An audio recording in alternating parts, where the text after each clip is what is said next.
Hi everyone, it's Shannon and welcome to today's video. So today's video, we're going to be talking about perfect day at CocoCay and specifically cabanas. So I'm going to talk about cabanas and beach beds because they're kind of in the same realm, even though the price difference is considerable. But we're going to talk about the different options of cabanas. We have done an Oasis Lagoon cabana as well as a thrill park cabana, and we have done the beach bed over at Chill Island. So going to talk about some of the thoughts that I have and where I think is a good location, you know, whether or not it's worth the money, and you know, just kind of go over my personal thoughts on the cabanas at CocoCay. Okay, so here we have the map of CocoCay, and you'll see here, I will probably point out a little bit of a map and probably put in pictures as I'm talking, but let's talk about first the thrill park cabanas, since those are the ones we just did and whether or not they're worth it. So when we purchased the cabana, it was, I can't remember the price, but we got a really good deal. Right now it is running $1,800. So for our next cruise in March, it is $1,800. Now it is, not only do you get the cabana, but you also get tickets to the thrill park. However, it includes 6 tickets to the thrill park, and you can purchase, now we were told that we could purchase 2 additional tickets for $50. That was something that was told to us on the ship. It wasn't told to us before, but that price may change. But on the ship, when we got our little flyer, it said that we could purchase 2 additional tickets. Now we didn't need to do that, but that was an option. That could go up, but right now it was $50. But it includes the 6 tickets, and it was fantastic. So now, right now for our March sailing, it's the tickets are just for the thrill park, $180 each. So that's going to be, you know, about $600, $600 for just the 3 of us. Right now, our plan is to skip the thrill park. It's just a lot of money, and also we're going to be on the Icon of the Seas, which is going to have kind of a thrill park on the ship. So unless the prices go down, we will probably not be doing the thrill park. Also, the cabanas are already sold out. At $1,800, they sold out. So, you know, not even an option for us. But I will say the thrill park cabanas were absolutely worth it. If you can get a good deal, you can maybe find another family, which we did. We split it with them. It was fantastic. It was great having a space. We had an amazing server who just kept the drinks flowing, you know, got us food. It was fantastic. Now, as far as location, I do think our location was fantastic. So we were by the Daredevil's Peak. Cabanas are numbers 43 through 48. We were in cabana 45. I did request that specific cabana. When I went and you know, checked in and gave us our little flyer that you put in your name and everything, I asked, you know, I wanted to be in that section. They told me 43 and 44 were assigned to the Liberty of the Seas, which was the other ship in port, and 45 and 46 were for the Oasis, so I asked for 45. It was a fantastic location. I thought being by Daredevil's Peak was perfect. The other cabanas in the thrill park are 49 through 54 are at the base of the slingshot, and those slides over there really far off. Now if you're going to be doing those slides a lot, very, very convenient, but I didn't think we would be doing those slides that much. I felt we were going to be more at Daredevil's Peak, and for us it was more centrally located. And then the other ones, there's 33 through 37 are on one side of the wave pool, and then 38 through 42 are on the other side of the wave pool. Those, to me, I think are the worst located, especially if you're like 33 or 38. They're at the back of the wave pool. I personally don't think that's a really great location, just really far off from everything.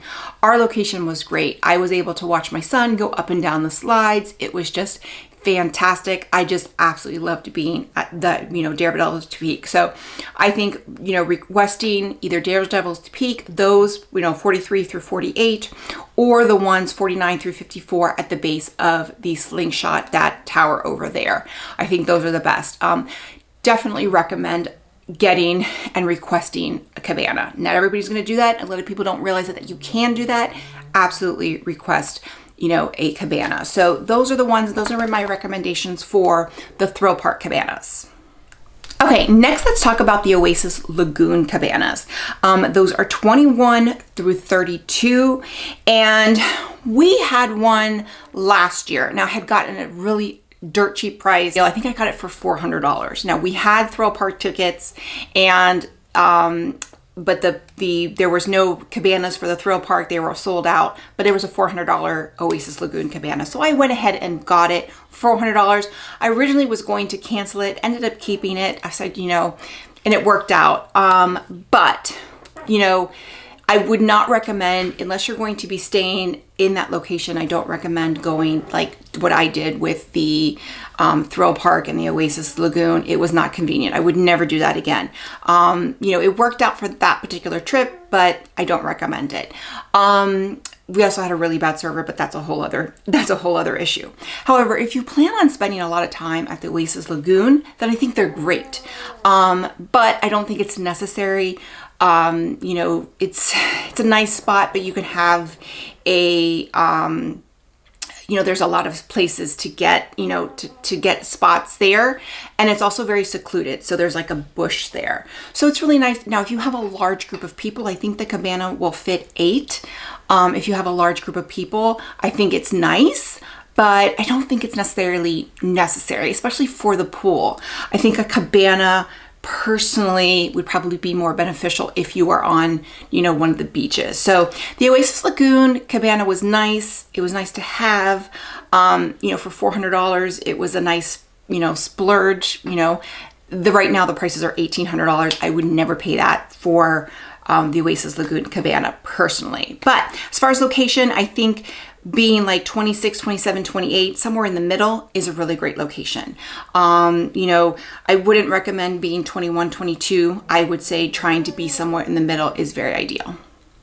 Okay, so continuing on with the cabanas, I'm going to give you just kind of my impressions of where I think I would recommend requesting the cabana, just based on my general knowledge of the area, which is limited. One, I've never had any other of these cabanas, so this is kind of just guessing. And most of these areas, with the exception of the day beds, which I'll talk about later, I don't really know too much about them because I haven't really spent too much time in these areas. So kind of take it with a grain of salt. This is kind of just my impression, but I have been to this area of, you just haven't spent a lot of time there. So keep, you know, take it with a grain of salt. So let's talk about the South Beach cabanas. So the South Beach cabanas, South Beach is like the furthest part of CocoCay. So you have to kind of take it, you don't have to take it, you can take a tram there, but it is definitely the furthest area away, you know, from the, you know, kind of the vicinity. It's probably furthest away from when you get off the ship. So those cabanas are 55 through 66.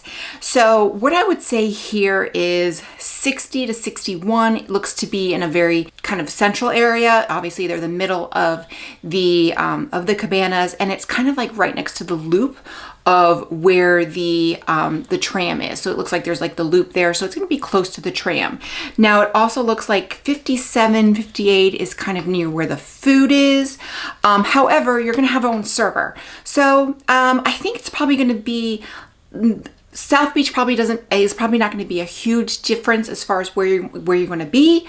But 60, 59, 60, 61 are definitely in the middle. So, you know, kind of take that. But I think South Beach doesn't look like it's going to be that big of a deal of where you are. If you're at 55 or 66, it's kind of one end or the other. But, you know, if you wanted to be closer to the transportation so you can, you know, get there faster, you know, or, you know, get back faster, then I would say probably recommend being somewhere in the middle. Okay, next up is going to be Chill Island cabanas, and these look like to be on like a little strip here. I've seen them, remember seeing them, but I don't know too much about them. I didn't really walk in that area. You couldn't walk past that area unless you had a cabana. They are cabanas 1 through 10 on one side and then 11 through 20 on the other side. Personally, if I were requesting one of these cabanas, I would want to be on, you know, 1, 2, or 2019, closer to the main part of the of the island. Maybe you want to be further away from everybody and you want to be, you know, as far out.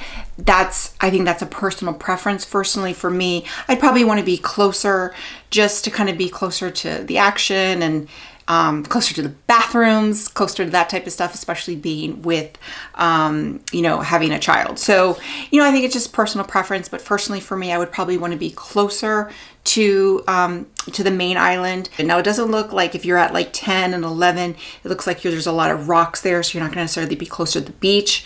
So, you know, again, I personally would want to be closer to the island. So 1, 2, or 3, or 18, 19, or 20. Okay, now we're going to come to the Coco Beach Club. So I am going to guess here. I'm going to give I have never been to the Coco Beach Club. That is the one part of the island I haven't been, because we've never done that. So I'm just going to give you kind of my 2 cents if I were requesting, but having never been to that area. So, you know, again, if there's other videos and somebody's been there, take their advice. But again, looking at the Coco Beach Club cabanas, not the floating ones, but the regular ones, there's 21, 22 are kind of on one side, and then you have 23 through 30 on the other. Honestly, I really don't know. Personally, I probably would choose 21 or 22, just to kind of be, you know, on that side, but I really don't know. It looks like it seems to like it's closer to the pool, but then you have 23 that's also close to that side. So honestly, I'm going to be completely honest, I really don't know. But I don't know. I probably will never get a cabana at Coco Beach Club, but I think, again, doesn't look like any of them are going to be a bad location. And then going also with the floating cabanas, you have 1 through 10 on one side and 11 through 20 on the other. The only thing I would say here is I would want to be on one of the middle portions. So I wouldn't want to be like 1 or 10 where you kind of have to walk all the way out, or 11 or 20 where you have to walk on out. I would probably want like 6 or 7 or 16 or 17, which is kind of like, you know, down the strip and then closer to the deeper end of the water. That's just a personal, you know, personal assumption, I guess I would say. Again, probably never going to be in a floating cabana, but if I were to request one, that's probably where I would request. Okay, so that is it for the cabanas. Let's go into the day beds. So there's 3 areas for day beds. There is the Chill Island day beds, the Breezy Bay at Chill Island day beds, and then the South Beach Bay day beds. So let's talk about the Chill Island day beds. We had one, I'll post a link up here to that video. Loved it. It was fantastic. It was just loved. It's a great area. It's like a bay area. Really, really liked it. We were in a like 13 or 14. The only thing I would say is I would want to be on the first row closer to the water. And I think like 8, 9, or 10 is where I would want to be if I were to do it again. So I would, you know, try and be closer to the water. But again, 8, 9, or 10. But we were like just a little further back. Wasn't bad at all. Loved it. It was fantastic. And then we do have the Breezy Bay day bed for March of next year. The thrill park tickets are too expensive, so we have gotten a day bed at Breezy Bay, and we where I would recommend those. Let's see, those are going to be those are 31 through 40 and then 41 through 50. And again, I am going to request being somewhere on the first row, so 31 through 40, and looking at them, probably somewhere in the middle looks to be the most central. So that's where it looks like that's kind of where like where the food is and everything's there. Now, when you have a bed, you don't have service. You get the regular service that everybody else has. You just have a kind of a place where it's reserved for you, which is still enough for me. So I'll probably request like 34, 35, 36, somewhere in the middle in that first row to be closer to the water. Now going back to South Beach, again, the beds are going to be the furthest. Those are the furthest away from the island. You have 51 through 58, which is the first row, and then you have 59 through 72. Here I would say I would request being on the first row, but I would want to be like 51, 52, or 53.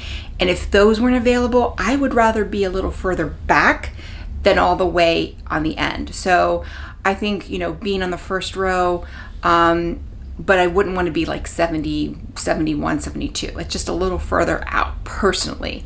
So I would request like 51, 52, 53, or even 54. Again, you can request. They're going to have, if there's 2 ships and ports, they'll already determine which numbers are going to be for each ship, but you can request. And I didn't request the first time when we had a Breezy bed. I didn't even think of, or the day bed the first time, I didn't even think of that we could. I did request when we had the Cabana for the thrill park, and I got exactly the one I requested. Okay, so there you have it. Those are my recommendations on where to request for a cabana at Perfect Day at CocoCay. Now, a cabana or a day bed is definitely not required to have a great day at CocoCay. You do not need it. And I've been there a couple times where I didn't have anything, and it's perfectly fine. It's a nice perk to have if you can get it at a good price, but don't feel like you have to have it to have a good time. And there's plenty of beach chairs, plenty of space, and you will be able to find space. The thrill park is probably the most difficult to find space, but you will be able to find space. But I would just try and get there early if you don't have a cabana. With that said, if you're going to be spending a lot of time at Splashaway Bay, then don't get either one. Because Splashaway Bay, there's really nothing near there. If you're gonna have kids or toddlers that are going to be in Splashaway Bay a lot, then you're probably not going to need anything, because there's not a cabana or beach bed near that area. The time that we had a beach bed, we never made it to Splashaway Bay because it was just completely out of the way. So kind of figure out where you're going to be.